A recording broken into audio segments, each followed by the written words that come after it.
اصحاب یمین میں سے ہوں یعنی دائیں ہاتھ والوں میں سے ہوں تو کہا جائے گا کہ تیرے لیے سلامتی ہے، یقیناً تو اصحاب یمین میں سے ہے۔ لیکن اگر وہ تکذیب کرنے والوں گمراہوں میں سے ہو تو اس کی مہمانی گرم کھولتے پانی سے ہوگی، اسے جہنم میں داخل کر دیا جائے گا، اور بلا شبہ یہی حق الیقین ہے۔ لہٰذا آپ اپنے رب عظیم کی تسبیح بیان کیجیے۔ اللہ تعالیٰ کے محبوب کلمات ہیں، سبحان اللہ و بحمدہ، سبحان اللہ العظیم۔ حدیث شریف میں آتا ہے کہ 2 کلمے اللہ کو بہت ہی محبوب ہیں، زبان پر ہلکے اور وزن میں بھاری، سبحان اللہ و بحمدہ، سبحان اللہ العظیم۔ سورة الحدید، بسم اللہ الرحمن الرحیم۔ سبح للہ ما فی السماوات والارض وهو العزیز الحکیم، لہ ملک السماوات والارض یحیی ویمیت وہو علی کل شیء قدیر۔ آسمانوں اور زمین میں جو کچھ بھی ہے اللہ کی تسبیح بیان کرتی ہے، اور نہایت ہی غالب خوب حکمت والا ہے۔ آسمان اور زمین کی بادشاہی اسی کی ہے، وہی زندہ کرتا ہے، وہی مارتا ہے، اور وہ ہر چیز پر خوب قادر ہے۔ وہی اول ہے اور وہی آخر، اور ظاہر بھی اور باطن بھی، اور وہی ہر شے کو خوب جاننے والا ہے۔ وہی ہے جس نے آسمانوں اور زمین کو 6 دنوں میں پیدا کیا، پھر عرش پر مستوی ہوا، اور وہ جانتا ہے جو چیز زمین میں داخل ہوتی ہے اور جو اس سے نکلتی ہے یعنی نباتات اور معدنیات، اور جو چیز آسمان سے اترتی ہے یعنی بارش، اولے، احکامات، فرشتے اور شیاطین اور قرآن، اور جو اس کے اوپر چڑھتی ہے یعنی اعمال، روحیں اور فرشتے۔ اور تم جہاں کہیں بھی ہو وہ تمہارے ساتھ ہے، اور اللہ سے خوب دیکھ رہا ہے جو تم عمل کرتے ہو، اور اسی کے لیے آسمان اور زمین کی بادشاہی ہے، اور تمام امور اللہ ہی کی طرف لوٹائے جاتے ہیں، اور وہی رات کو دن میں داخل کرتا ہے اور دن کو رات میں داخل کرتا ہے، اور وہی سینوں کے راز خوب جانتا ہے۔ اور اللہ پر، اس کے رسول پر ایمان لاؤ، اور اس مال میں سے خرچ کرو جس میں اس نے تمہیں جانشین بنایا ہے، پھر تم اس میں سے جو ایمان لائے انہوں نے خرچ کیا، اور ان کے لیے بہت بڑا اجر ہے۔ اور تمہیں کیا ہے کہ تم اللہ پر ایمان نہیں لاتے، جبکہ رسول تمہیں بلاتا ہے کہ تم اپنے رب پر ایمان لاؤ، اور یقیناً وہ تم سے پختہ عہد لے چکا ہے یعنی عہد الست، اگر تم مومن ہو۔ اور وہی تو ہے جو اپنے بندے پر واضح آیات نازل کرتا ہے تاکہ وہ تمہیں اندھیروں سے اجالے کی طرف لائے یعنی دین حق کی طرف لے آئے، اور بلا شبہ اللہ تم پر نہایت شفیق و خوب رحم کرنے والا ہے۔ اور تمہیں کیا ہے کہ تم اللہ کی راہ میں خرچ نہیں کرتے، جبکہ آسمان اور زمین کی میراث اللہ ہی کے لیے ہے۔ اور تم میں سے جن لوگوں نے فتح مکہ سے پہلے خرچ کیا اور جہاد کیا، وہ ان لوگوں کے برابر نہیں ہے جنہوں نے فتح مکہ کے بعد یہی کام کیا، یہ پہلے کرنے والے لوگ درجے میں عظیم تر ہیں۔ اور ان لوگوں سے جنہوں نے اس فتح کے بعد خرچ کیا اور لڑائی کی، اور اللہ نے ہر ایک سے نیک اجر کا وعدہ کیا ہے، اور اللہ اس سے خوب باخبر ہے جو تم عمل کرتے ہو۔ فتح سے یہ مراد فتح مکہ ہے، اور بعض نے صلح حدیبیہ کو فتح المبین مراد لیا ہے۔ بہرحال صلح حدیبیہ یا فتح مکہ سے قبل مسلمان تعداد اور قوت کے لحاظ سے کم تر تھے، اور مسلمانوں کی مالی حیثیت بھی کمزور تھی۔ ان حالات میں اللہ کی راہ میں خرچ کرنا اور جہاد میں حصہ لینا دونوں کام ہی نہایت مشکل تھے، جبکہ فتح مکہ کے بعد یہ صورتحال بدل گئی تھی۔ مسلمان قوت و تعداد میں بھی بڑھ چکے تھے، اور ان کی مالی حیثیت بھی پہلے سے کہیں زیادہ بہتر ہو گئی تھی۔ اس میں اللہ تعالیٰ نے دونوں ادوار کے مسلمانوں کی بابت فرمایا کہ یہ اجر میں برابر نہیں ہو سکتے۔ مَا ذَا الَّذِي يُقْرِضُ اللَّهَ قَرْضًا حَسَنًا فَيُضَاعِفَهُ لَهُ وَلَهُ أَجْرٌ كَرِيمٌ۔ کون ہے وہ جو اللہ کو قرض حسنہ دے؟ قرض حسنہ کیا ہے کہ اللہ کو قرض حسنہ دینے کا مطلب ہے کہ اللہ کی راہ میں صدقہ اور خیرات کرنا۔ یہ مال جو انسان اللہ کی راہ میں خرچ کرتا ہے اللہ ہی کا دیا ہوا ہے، اور اس کے باوجود اسے قرض قرار دینا یہ اللہ ہی کا فضل و احسان ہے کہ وہ اس نفاق پر اسی طرح اجر دے گا جس طرح کہ قرض کی ادائیگی ضروری ہوتی ہے۔ یہ دل کی فراخی کے ساتھ دے، اچھی نیت ہو دیتے وقت، اور بلند حوصلے کے ساتھ دیا جائے۔ مقصد دیتے ہوئے دکھاوا نہ کریں، ناقص مال نہ دیں، حلال مال سے صدقہ کریں، اور اپنی پسندیدہ چیز جو ہے وہ خرچ کریں، اور پھر دے کر احسان نہ جتائیں۔ اور مال خرچ کرنے کا فائدہ کیا ہوگا؟ فَيُضَاعِفُهُ لَهُ وَلَهُ أَجْرٌ كَرِيمٌ، پھر وہ اس کے لیے بڑھا دے گا اور اس کے لیے عمدہ اجر دے گا۔ اور اس دن آپ ایمان والوں اور ایمان والیوں کو دیکھیں گے کہ ان کا نور ان کے آگے اور ان کے دائیں دوڑ رہا ہوگا، اور کہا جائے گا کہ آج تمہیں ایسے باغات کی بشارت ہے جن کے نیچے نہریں جاری ہیں اور ان میں ہمیشہ رہیں گے، اور یہی بڑی کامیابی ہے۔ اور اس دن منافق مرد اور منافق عورتیں ان لوگوں سے جو ایمان لائے کہیں گے کہ تم ہمارا انتظار کرو کہ ہم بھی تمہارے نور سے کچھ روشنی حاصل کر لیں، اور ان سے کہا جائے گا کہ اپنے پیچھے کی طرف لوٹ جاؤ، پھر نور تلاش کرو۔ تب ان کے درمیان ایک دیوار حائل ہو جائے گی۔ کن کے درمیان؟ منافقین اور اہل ایمان کے درمیان، جس کا ایک دروازہ ہوگا اور ان کے اندر رحمت ہوگی یعنی ایمان والوں کے لیے، اور اس کے باہر کی طرف عذاب ہوگا، یہ عذاب نہ ماننے والوں کے لیے ہوگا۔ اور وہ منافق ان مومنوں کو پکاریں گے، کیا ہم دنیا میں تمہارے ساتھ نہیں تھے؟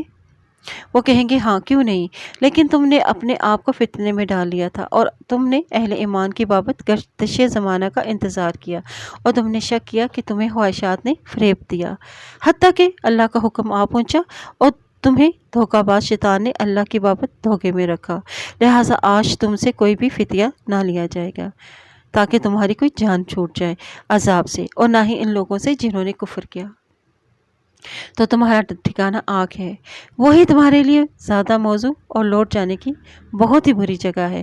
اور کیا ایمان والوں کے لیے ابھی وہ وقت نہیں آیا کہ ان کے دل ذکر الہی کے لیے جھک جائیں، اور اس کے لیے جو حق اللہ کی طرف سے نازل ہوا، اور وہ ان لوگوں کی مانت نہ ہوں جنہیں اس سے پہلے کتاب دی اور پھر ان پر لمبی امت گزر گئی، تو ان کے دل سخت ہو گئے اور ان میں سے بہت سے فاسق ہیں۔ قرآن دلوں کو نرم کرتا ہے۔ خطاب اہل ایمان کو ہے، اور مطلب ان کو اللہ کی یاد کی طرف متوجہ اور قرآن سے ہدایت کی تلقین کرنا ہے۔ ان کی طرح نہ ہو جائے، یعنی یہود و نصارہ کی طرح، جب انہوں نے اللہ کی کتاب میں تحریف اور تبدیلی کر دی۔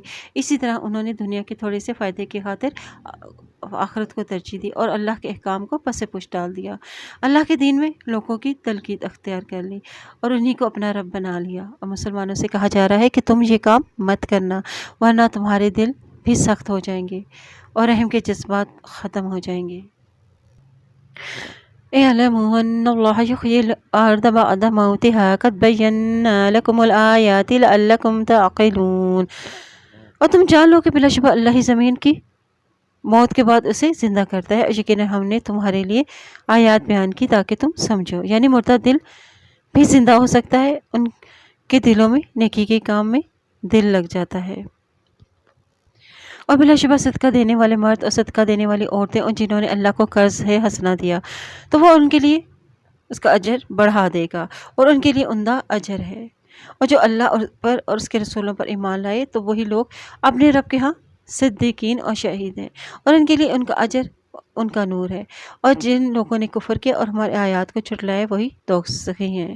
تم جان لو کہ دنیاوی زندگی محض کھیل تماشا اور زینت ہے، اور آپس میں فخر جتانا اور ایک دوسرے پر مال اور اولاد میں کثرت جتانا، اور ان کی مثالیں یوں ہیں جیسے بارش کہ اس سے پیدا شدہ نباتات کسانوں کو خشک کرتی ہے، پھر وہ خشک ہو جاتی ہے تو آپ اسے زرد ہوتی ہوئی دیکھتے ہیں، پھر وہ چور چور ہو جاتی ہے، اور آخرت بھی کفار کے لیے شدید عذاب ہے۔ یہاں دنیا کی زندگی کو شریعت زوال کھیتی میں سے تشبیہ دی گئی ہے کہ جس طرح کھیتی جب شاداب ہوتی ہے تو بڑی بھلی لگتی ہے، کاشتکار اسے دیکھ کر بڑے ہی خوش ہوتے ہیں، لیکن وہ بہت جلد ہی خشک اور زرد ہو کر چورا چورا ہو جاتی ہے۔ اس طرح دنیا کی زندگی، دنیا کی بھی زیب و زینت اور مال اور اولاد اور دیگر چیزیں انسان کا دل لبھاتی ہیں، لیکن یہ زندگی چند روزہ ہی ہے کیونکہ اس کو قرار حاصل نہیں، اور مومنوں کے لیے اللہ کی طرف سے مغفرت اور رضامندی ہے، اور دنیاوی زندگی تو بس دھوکے کا سامان ہے۔ اور تم اپنے رب کے مغفرت اور اس کی جنت کی طرف بھاگو، یعنی جلدی کرو، جس کا عرض آسمان اور زمین کے عرض کی طرح ہے، اور وہ ان انسانوں کے لیے تیار کی گئی ہے جو اللہ پر اس کے رسولوں پر ایمان لاتے ہیں۔ یہ اللہ کا فضل ہے، وہ جسے چاہے دیتا ہے، اللہ عظیم فضل والا ہے۔ اور زمین میں تمہاری جانوں میں پر جو بھی مصیبت آتی ہے، یعنی جو بھی قحط یا سیلاب یا آفت آتی ہے، تو وہ کتاب میں لکھی ہوئی ہے اس سے پہلے کہ ہم اسے پیدا کریں۔ یقیناً یہ اللہ پر آسان ہے تاکہ تم اس چیز پر غم نہ کھاؤ، کیونکہ یہ دنیا کا حصہ ہے اور جو تمہارے ہاتھ میں سے جاتی رہی ہے، یعنی یہ دنیا ختم ہو جانے والی ہے، اور تم اس پر نہ اتراؤ اور جو وہ تمہیں عطا کرے، اور اللہ ہر اترانے والے اور فخر کرنے والے کو پسند نہیں کرتا، اور وہ لوگ جو خود بھی بخل کرتے ہیں اور لوگوں کو بھی بخل کرنے کا حکم دیتے ہیں، اور جو شخص احکام الہی سے منہ پھیر لے تو بلا شبہ اللہ بے پرواہ اور نہایت ہی قابل تعریف ہے۔ وَلَقَدْ أَرْسَلْنَا رُسُلَنَا بِالْبَيِّنَاتِ وَأَنزَلْنَا مَعَهُمُ الْكِتَابَ وَالْمِيزَانَ لِيَقُومَ النَّاسُ بِالْقِسْطِ وَأَنزَلْنَا الْحَدِيدَ فِيهِ بَأْسٌ شَدِيدٌ وَمَنَافِعُ لِلنَّاسِ وَلِيَعْلَمَ اللَّهُ مَن يَنصُرُهُ وَرُسُلَهُ بِالْغَيْبِ إِنَّ اللَّهَ قَوِيٌّ عَزِيزٌ۔ اور یقیناً ہم نے اپنے رسول واضح نشانیوں کے ساتھ بھیجے، اور ہم نے ان پر کتابیں اور میزان نازل کی، اور تاکہ لوگ انصاف پر قائم رہیں۔ اور ہم نے لوہا پیدا کیا، اس میں بڑا زور ہے اور لوگوں کے لیے فائدے ہیں، تاکہ اسے جان لیں جو بن دیکھے اس کی اور اس کے رسولوں کی مدد کرتا ہے۔ بلا شبہ اللہ قوت اور عزت والا ہے۔ وَأَنزَلْنَا الْحَدِيدَ یعنی اور ہم نے اتارا لوہا پیدا کرنے اور اس کی صنعت سکھانے کے معنی میں ہے۔ الحدید یعنی وہ علاج جو سرکش لوگوں کے لیے استعمال ہوتا ہے، جو اللہ کے حکم کو پامال کرے۔ لوہا جو کہ طاقت کی علامت ہے، لوہے سے جنگی ہتھیار بنتے ہیں، جیسے تلوار، لوہے سے نیزہ، بندوق، ٹینک اور آبدوزے اور راکٹ وغیرہ۔ وَمَنَافِعُ لِلنَّاسِ یعنی جنگی ہتھیار کے علاوہ لوہے سے اور بھی چیزیں بنتی ہیں جو گھروں میں اور مختلف صنعتوں میں استعمال کی جاتی ہیں۔ وَلِيَعْلَمَ اللَّهُ مَن يَنصُرُهُ وَرُسُلَهُ بِالْغَيْبِ اللہ جانتا ہے کہ اس کے دین کی خدمت کر کے اور دین کو پھیلانے میں کون مدد کرتا ہے، اور رسولوں کو اس لیے بھیجا گیا تاکہ وہ جان لیں کہ کون اس کے رسولوں پر اور اللہ کو بغیر دیکھے اس پر ایمان لاتا ہے۔ اور یقیناً ہم نے نوح علیہ السلام اور حضرت ابراہیم علیہ السلام کو رسول بنا کر بھیجا، اور ہم نے ان دونوں کے اولاد میں نبوت اور کتاب رکھی، اور پھر ان میں سے کچھ ہدایت پانے والے ہیں اور ان میں سے بہت سے فاسق ہیں، حالانکہ وہ انبیاء کی اولادوں میں سے تھے۔ اور پھر ہم نے ان کے پیچھے لگاتار اپنے رسول بھیجے، اور ہم نے عیسیٰ ابن مریم کو اور ان کے پیچھے بھیجا، ان سب کے پیچھے بھیجا، اور ہم نے اسے انجیل عطا کی، اور ہم نے ان کے دلوں میں جنہوں نے ان کی پیروی کی شفقت اور مہربانی رکھ دی، اور نہایت رحبانیت تو انہوں نے از خود ہی ایجاد کر لی۔ رحبانیت کیا ہے؟ ترک دنیا یعنی دنیا سے منقطع ہو کر جنگلوں سے راہ میں جا کر عبادت کرنا۔ ترک دنیا یہ انہوں نے خود ہی ایجاد کر لی تھی، اللہ نے تو اس کا کوئی حکم نہیں دیا تھا، اور اسے ہم نے تو ان پر فرض نہیں کیا تھا مگر یہ کہ رضائے الہی تلاش کریں۔ پھر انہوں نے اس کا خیال نہ رکھا جیسا کہ خیال رکھنے کا حق تھا۔ پھر ہم نے ان لوگوں کو جو ان میں سے ایمان لائے تھے ان کا اجر دیا،